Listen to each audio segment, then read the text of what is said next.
और अब बात सीकर से सांसद स्वामी सुमेधानंद सरस्वती की, जिन्होंने अलवर के राजगढ़ में मंदिर तोड़ने के मामले की जांच रिपोर्ट भाजपा प्रदेश अध्यक्ष सतीश पूनिया को सौंप दी है।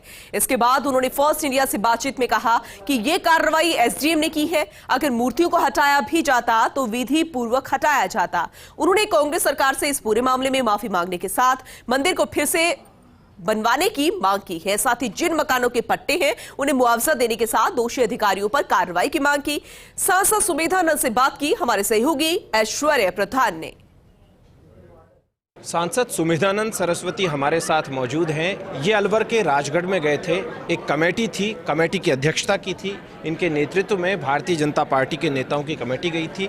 कमेटी के सदस्य राजेंद्र सिंह शेखावत, बृजकिशोर उपाध्याय और अन्य लोग इनके साथ मौजूद थे।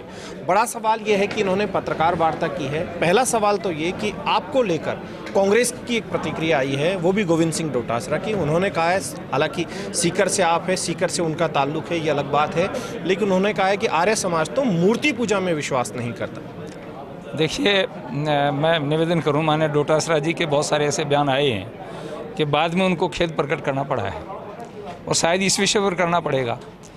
जब निज़ाम हैदराबाद ने 1937 में मंदिरों पर रोक लगाई, आर्य समाज के प्रचार पर रोक लगाई, यज्ञ पर रोक लगाई, तो निज़ाम के खिलाफ आंदोलन करने वालों में अग्रणी आर्य समाज ही था। मेरे खुद के गुरुजी स्वामी स्वतंत्रानंद जी के नेतृत्व में आंदोलन हुआ और 20,000 आदमी उसमें जेल गए। 20,000 आदमियों में 18,000 आदमी केवल आर्य समाजी थे और मंदिर खुलवा करके, मंदिरों में पूजा शुरू करवा करके आर्य समाज के लोग वहाँ से लौटे थे।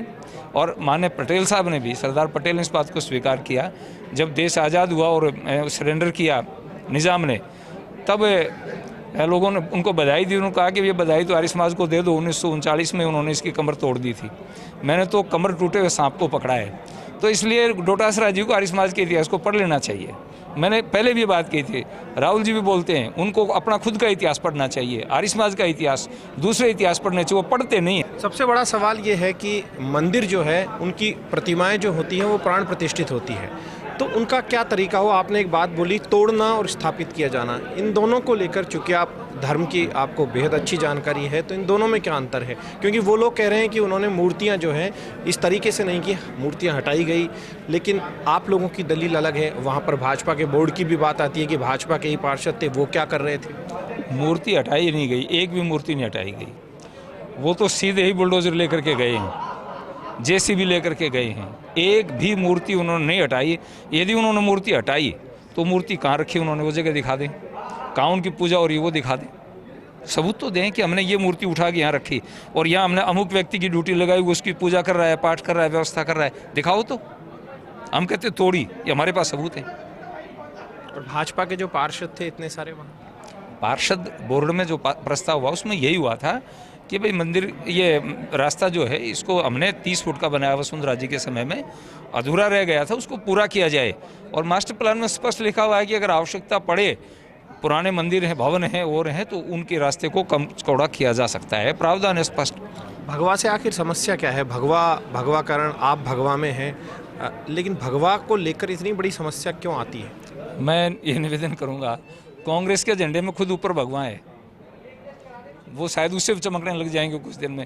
उनकी पार पड़ नहीं रही है, नहीं तो शायद वो उसको भी हटा दें। उनको हरा ज़्यादा प्रिय है। मानकर चला जाए कि स्वामी सुमेधानंद आगामी दिनों में करौली हो, छबड़ा हो, जहां पर इस तरीके की घटना हुई है, वहां भी जाएंगे, लोगों से बातचीत करेंगे। हिंदुस्तान के अंदर, भारत की धरती पर कहीं पर भी कोई इस प्रकार की घटना घटित होती है और मेरी पार्टी मेरी ड्यूटी लगाती है, तो स्वामी सुमेधानंद इस काम के लिए हमेशा उपस्थित रहेंगे। क्योंकि आप एक संत भी है, तो स्वप्रेरित भाव से क्यों नहीं जाते? नहीं, मैं आवश्यकता पड़ी तो उससे भी जाऊंगा, लेकिन यहाँ संगठन की जहाँ तक बात है तो मैं संगठन का सिपाही हूँ और जहाँ मेरा इंडिविजुअल मैटर आएगा तो वहाँ खुद जाने। जरूरत पड़ी तो संत समाज को साथ लें।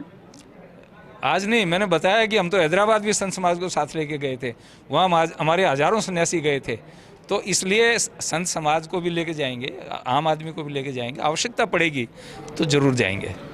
तो स्वामी सुमेधानंद ने अपनी रिपोर्ट प्रदेश अध्यक्ष सतीश पूनिया को दे दी है और उसके बाद उन्होंने प्रेस से मुखातिब होते हुए तमाम चीज़ों की जानकारी दी है। हालांकि आरोप प्रत्यारोप का दौर लगातार जारी है। गोविंद सिंह डोटासरा अपनी दलील देते हैं और स्वामी सुमेधानंद भाजपा की ओर से अपनी दलील देते हैं।